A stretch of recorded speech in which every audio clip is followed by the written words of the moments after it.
Muy buenas noches, oyentes, televidentes, internautas.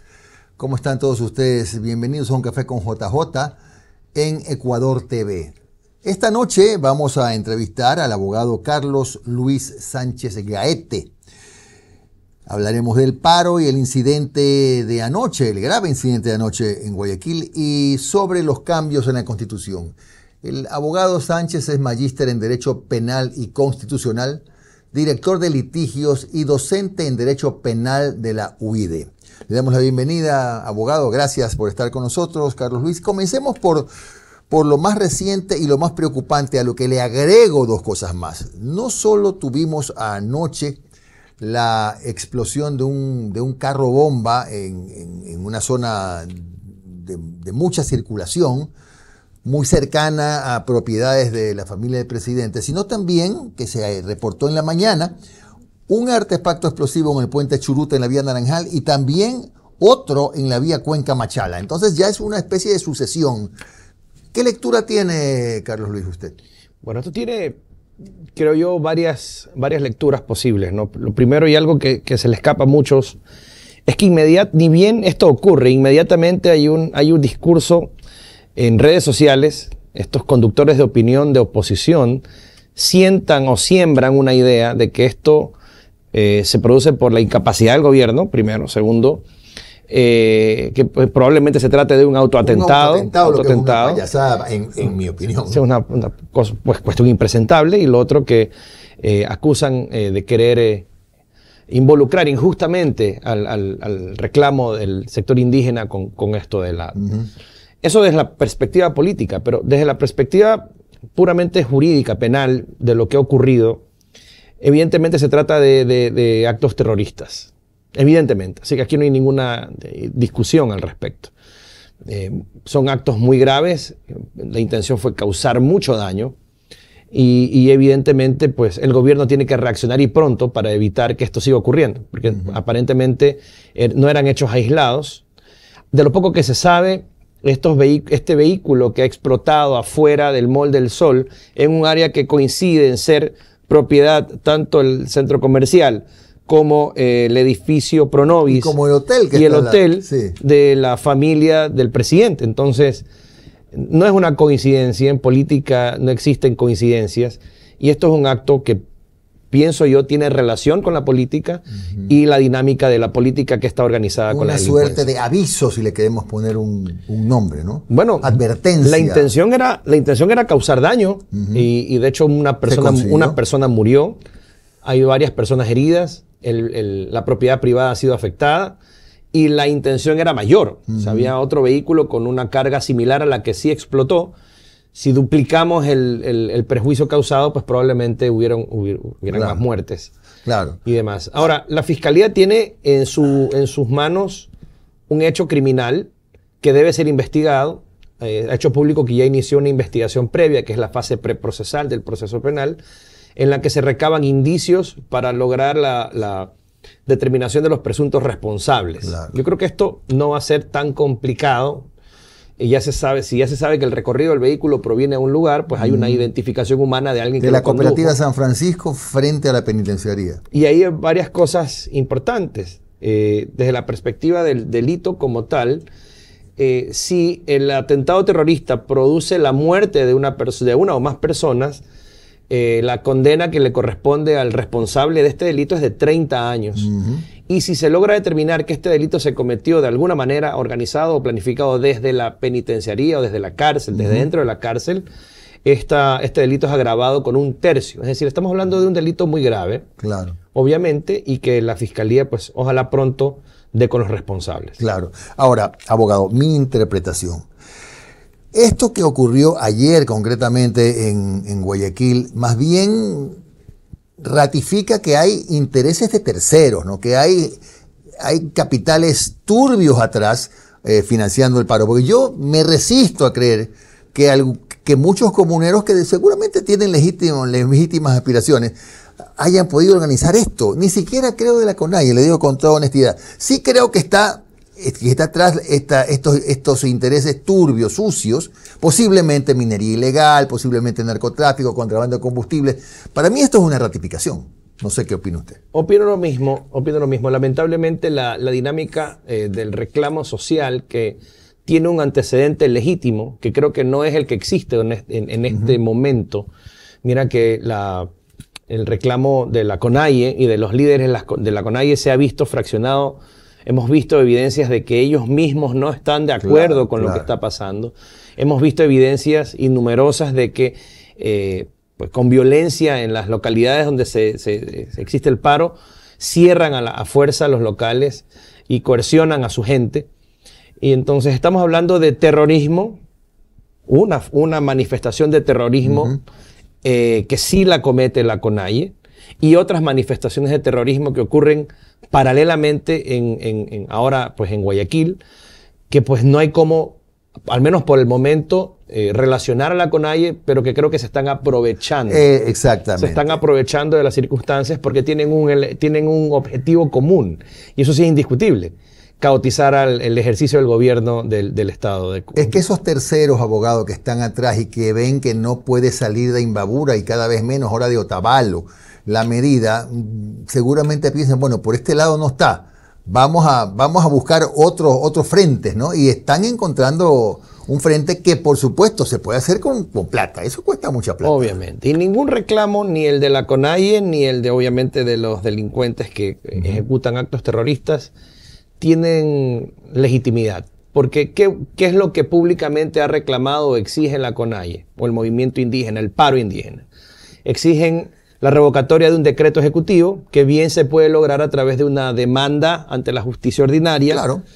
Buscan, me parece, se oponen a la Asamblea Constituyente, que bien se puede lograr a través de una campaña por el no. Claro, porque ya está en la consulta, ya es una pregunta de la consulta. Aprobada por la Corte Constitucional. Claro. Y entonces queda en evidencia que todo esto proviene de un desconocimiento del Estado constitucional de derechos. O un pretexto, cuidado, ¿no? Yo no creo, yo creo que sí hay en el fondo un sentimiento legítimo, real, creen esto, de que ellos tienen su propio Estado, su propio territorio, su propio ejército, decretan sus propios estados de excepción, desconocen el ejercicio del poder, desconocen a las autoridades y no les impiden el ingreso. Secuestraron a unos militares y los devolvieron agredidos físicamente y en total impunidad. Todo esto con la excusa de la justicia indígena, que eso no es lo que pretendió reconocer la Constitución, que esta Constitución es absorbió estas novelerías del progresismo. No todas son malas, pero han sido llevadas a un extremo absurdo en el que el derecho se ha transformado en un obstáculo para el desarrollo de la sociedad y no en una herramienta para que pueda defenderse del mal. Claro. Y eso no puede ser. Claro, no, y abogado, otra cosa que también hay que subrayar es que hemos escuchado hablar de que los militares invadieron nuestro territorio. El territorio del Ecuador es uno solo, pero yo digo que esto se desprende de esta mezcla que hubo en la Constitución de 2008, de lo que existía y lo que el mundo ha hecho, pluriculturalidad reconocida. Pero aquí le aumentamos la plurinacionalidad, y yo no sé si eso ha sido uno de los factores por los cuales hoy haya comunidades que se manifiestan o se sienten dueñas de determinados territorios en el Ecuador. Totalmente. Yo creo que esta Constitución sentó las bases para una división irreparable en el país, que venía ganando fuerza, ¿no? Cada conmoción o cada caída de un gobierno, el movimiento indígena, con legítimos antecedentes de un reclamo histórico, tenían toda la razón. Veíamos, y puede usted ver la diferencia de los líderes políticos de entonces con los líderes políticos de ese movimiento de ahora. Nina Pacari, en la misma Lourdes Tibán, que tenían un concepto más simpático, digamos. Auquitituaña, etc. Auquitituaña. Sí, es diferente, sí. Es diferente, totalmente diferente. Ahora son radicales y no tienen reparo en decir que van a cometer delitos. Nos vamos a tomar Quito. Tenemos nuestro propio territorio. Nos invaden, los militares invaden nuestro territorio. O sea, que estamos hablando que es otro país, y eso es culpa de la Constitución, porque la Constitución empezó por partir la justicia, la administración de justicia, la jurisdicción. Jurisdicción significa decir lo que es el derecho. Jurisdictio es su noción latina. Jurisdictio, decir lo que es el derecho. La jurisdicción es una sola y es el principio de unidad jurisdiccional que se informa desde la teoría general del proceso. Históricamente esto es algo que ya ha sido superado por la doctrina contemporánea y actual. La justicia es una sola. Y un Estado, entre sus componentes, para que pueda funcionar, debe tener una justicia, un territorio y ejercer el poder a través de sus instituciones. ¿Usted ve la posibilidad, o más bien, abogado, la necesidad de que se sienten a dialogar con los dirigentes, digámoslo así, tradicionales y radicales que no quieren sentarse o están exigiendo cosas que no se pueden negociar? ¿O con quién se dialoga, por último? Se puede dialogar cuando quieren dialogar, cuando ambas partes tienen la intención de sentarse y conversar y llegar a acuerdos. Pero la dirigencia del movimiento indígena ha expresado públicamente que tienen varias posturas inflexibles. Es decir, ellos exigen que se derogue, se derogue el decreto ejecutivo mediante el cual se dejó sin efecto el subsidio al diésel. Entonces, el gobierno no tiene por qué ceder tampoco si todos nosotros tenemos herramientas en el derecho para oponernos a algo con lo que no estemos de acuerdo. ¿Qué privilegio tiene el sector indígena a través de la violencia, el uso el ilegítimo de la fuerza, el daño al bien ajeno y la comisión de delitos, obtener lo que quiere? No sé si fue... Yo no creo que hay bases para conversar. Claro, esto para cerrar este bloque lo más rápido que podamos. Yo no sé si fue un mal precedente la amnistía de la última vez. Yo creo que sí, pero yo creo que el presidente de la República y el régimen en particular está conociendo recién cómo es y cómo se desarrolla la conducta del movimiento indígena, y pues con la mejor intención de acercarse, ellos nunca tienen la intención de acercarse, ellos tienen la intención de tener su propio Estado, y hacia allá van, claro, hacia allá apuntan.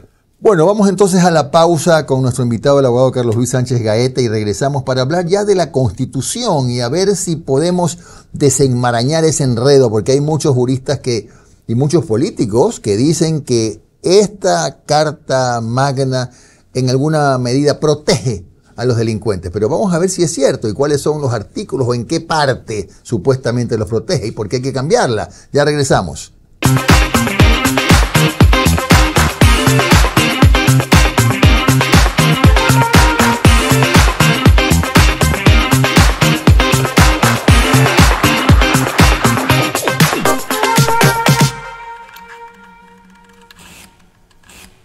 Seguimos con nuestro invitado aquí en Ecuador TV, el abogado Carlos Luis Sánchez Gaete, magíster en Derecho Penal y Constitucional, director de litigios y docente en Derecho Penal en la UIDE.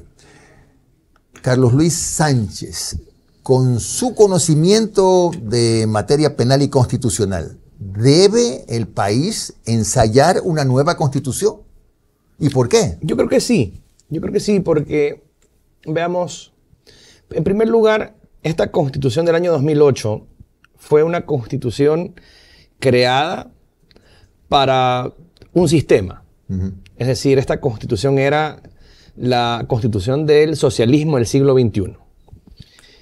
El socialismo, obviamente, primo hermano del progresismo en Latinoamérica y la tendencia regional, insertó varias cosas que obviamente pues, son positivas. Yo siempre digo esto. Desde el punto de vista del primer mundo, hay cosas que son muy positivas. Pero Ecuador no es el primer mundo. El Ecuador tiene que resolver sus problemas primero. Entonces, vamos poniendo ejemplos. Tenemos una Corte Constitucional. ¿Sí? Y esta Corte Constitucional, que tiene poderes muy amplios, muy grandes, supremos. Son 6 personas de 9 que le integran, que tienen el destino del país en sus manos. Y no hay cuestionamiento alguno que se les pueda hacer, no hay en alguna instancia, una nueva instancia. No hay juicio político, no hay cómo revisar. No hay forma. Y justamente sobre la posibilidad que el presidente de la República proponía de que los magistrados de la Corte Constitucional sean llevados a juicio político y haya este contrapeso por parte de la Asamblea Nacional. Ahí identificamos uno de los problemas de la estructura del Estado ecuatoriano. ¿Quién es asambleísta? Y esta gente que es o puede llegar a ser asambleísta, ¿está en la posibilidad moral, académica, profesional, de ponerse a la altura de una discusión jurídica constitucional de un juez que llega a la Corte Constitucional cumpliendo los más altos estándares de calidad y académicos y de mérito y oposición. No. ¿Y qué límites debería ponerle una nueva Constitución, por ejemplo? Correcto. Que no sean pues un juicio político, pongamos en ese escenario. Ahí hay dos cosas que discutir en este nuevo escenario político. La Corte Constitucional debe tener un contrapeso. No sé si sea el juicio político, pero si lo fuera, los asambleístas no pueden ser cualquier bachiller que tenga la voluntad de llegar a la asamblea para legislar. Porque no puede ser que alguien que no tenga una preparación específica revise la conducta o la actuación de alguien que sí la tiene y lo que hayan decidido. Entonces, por ahí tenemos una estructura que no funciona. Ecuador es un país que no funciona. Es un país ingobernable. El Consejo de Participación Ciudadana y Control Social, esta gran mentira que parte también del mismo problema humano. ¿Cómo está constituido el Consejo de Participación Ciudadana? Claro. Porque no es que es una mala idea. La idea era darle a la ciudadanía la participación para apartarse de los partidos políticos y que seamos nosotros los ciudadanos en una especie de participación o democracia directa quienes tengamos la facultad de elegir a los mejores ecuatorianos para ocupar las instancias de poder. Y quedó en evidencia que era un partido político en particular, el Partido de la Revolución Ciudadana, la Liga Azul y toda esta estructura que se armó, que llegaron al Consejo de Participación Ciudadana empujados por la estructura partidaria, lo cual es opuesto a la idea de esta institución, y también quedó en evidencia para qué. Se contaminó de política. Por eso es que es probable que uno de los cambios que se hagan, en esto ha habido bastante gente que coincide, que desaparezca el Consejo. No, si desaparece, alguien más lo va a hacer. Ya. Entonces ahí yo creo o desaparece o también se restringe la forma de cómo llegar a ser parte del Consejo de Participación Ciudadana. Y al igual que la Asamblea Nacional, no que cualquier hijo de vecino vaya a dar al Consejo para que el Consejo luego sea manejado por los políticos. O sea, estaríamos hablando de regresar a las 3 funciones del Estado. Yo pienso que sí. Porque las funciones que cumple el Consejo las puede cumplir la Asamblea Nacional. O sea, la diferencia es mínima. Ahora, el Estado ecuatoriano, desde que se transformó del Estado de Derecho, en el que el imperio de la ley era la máxima, hacia un Estado constitucional de derechos, en el que la ley pasó a un segundo plano y por sobre la ley incluso están los derechos y las garantías fundamentales, requiere pues una estructura en la que exista una Corte Constitucional. Claro. Pero en este Estado constitucional de derechos también se crearon o se modificaron las garantías jurisdiccionales. Ya. Y ahí viene el abuso. Entonces ahí vamos llegando ya a esta parte en que dicen muchos juristas, muchos políticos, que de alguna manera la Constitución tiene ciertos artículos que dan mucho vuelo al delito. Dan mucho vuelo al delito, particularmente. Miren ¿En qué forma? Miren cómo están para mí contradictorios. Se reclama la creación de un régimen especial para el juzgamiento del conflicto armado interno. O sea, la Corte no estuvo de acuerdo con esto y dijo esto no va. Para poder ejecutar acciones con mayor efectividad. Sin embargo, para cuando el Estado ecuatoriano requirió combatir contra la corrupción, hicieron nada más y nada menos que reformar la naturaleza esencial y que la doctrina contemporánea del derecho penal no admite una cosa en contrario, de delitos que son imprescriptibles y de delitos que pueden ser juzgados en ausencia. Eso no es natural, eso no está bien. El estado actual del derecho penal impide que usted pueda ser juzgado a menos que esté presente para ser juzgado. Claro que sí. Eso es lo normal. Y tampoco puede ser que un delito no prescriba porque por seguridad jurídica eso causa un caos. Pero cuando se lo necesitó, la Constitución fue reformada y se incluyeron el peculado, el cohecho, la concusión, los delitos de corrupción en estas dos categorías que son monstruos jurídicos que están en la Constitución. Pero el gobierno quiso crear un Estado nuevo, un régimen nuevo para sancionar este fenómeno nuevo y la Corte dijo que no. Entonces, podría desde la perspectiva constitucional revisarse otra de las propuestas del gobierno, la prisión preventiva. A ver, ¿por qué hay que revisarla? Porque es un carrusel de impunidad que vemos todos los días. La famosa última ratio. La última ratio. La última ratio o la excepcionalidad de la prisión preventiva, es decir, que el juez deba elegir la prisión preventiva en la última de sus opciones y cuando se justifica plenamente, proviene esencialmente el principio de presunción de inocencia. ¿No debería ser última ratio? No siempre, pienso yo, no y eso siempre, es lo que ha propuesto el gobierno, y lo he propuesto yo también en algún espacio que he tenido antes.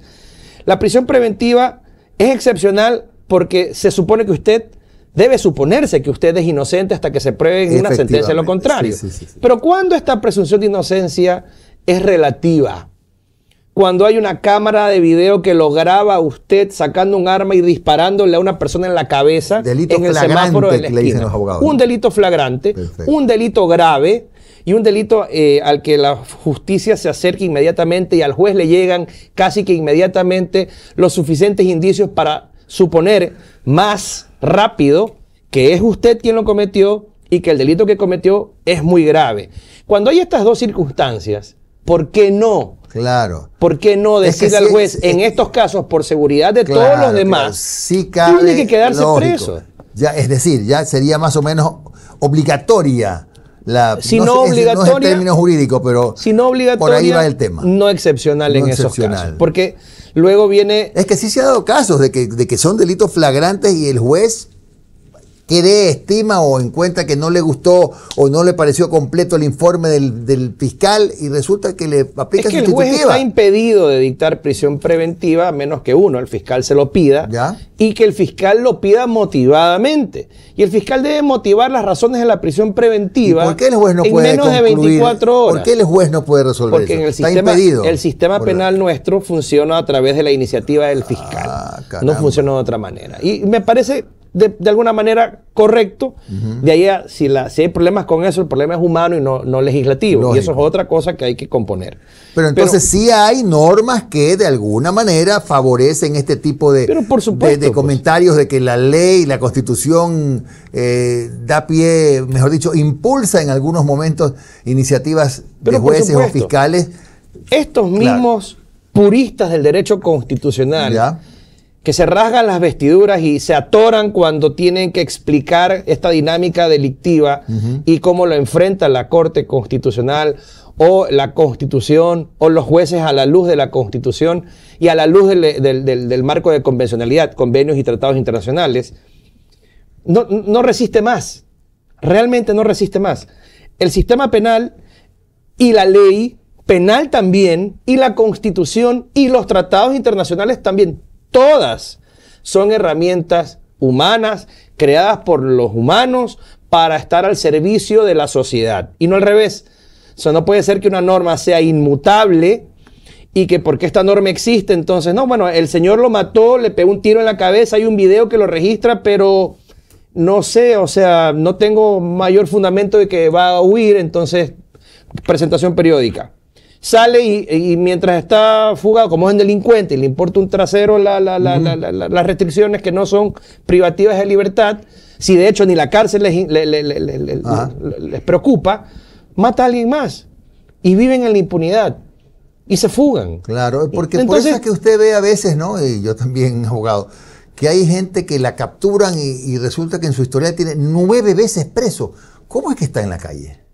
Eso también es una falla de la ley. Pero sí, mire, la Corte Constitucional se ha opuesto a que los antecedentes penales sean considerados al momento de tomar esta decisión. O sea, son más o menos reivindicados. Todo es en favor de los delincuentes. Toda consideración, porque eso dice la Constitución y el derecho, el Estado Constitucional de Derechos, en favor de la plena vigencia de las garantías y de los derechos fundamentales. Pero la misma Corte que ha resuelto ponderando derechos, por si acaso, cuando resolvió el aborto no punible, por ejemplo, por poner un ejemplo, en esta dinámica del progresismo insertado en nuestra legislación, ¿qué hizo?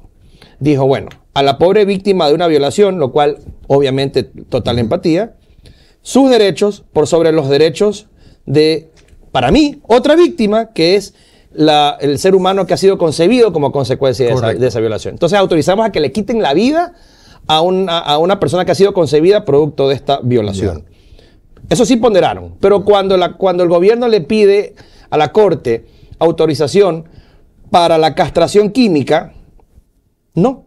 O para un registro de infractores de delitos sexuales, tampoco, porque ahí ponderan los derechos del delincuente que ha pasado por la instrucción fiscal, por la etapa del juicio, ha sido condenado y ha sido ratificado en apelación, es decir, un delincuente condenado, entonces sus derechos por sobre... Claro, claro.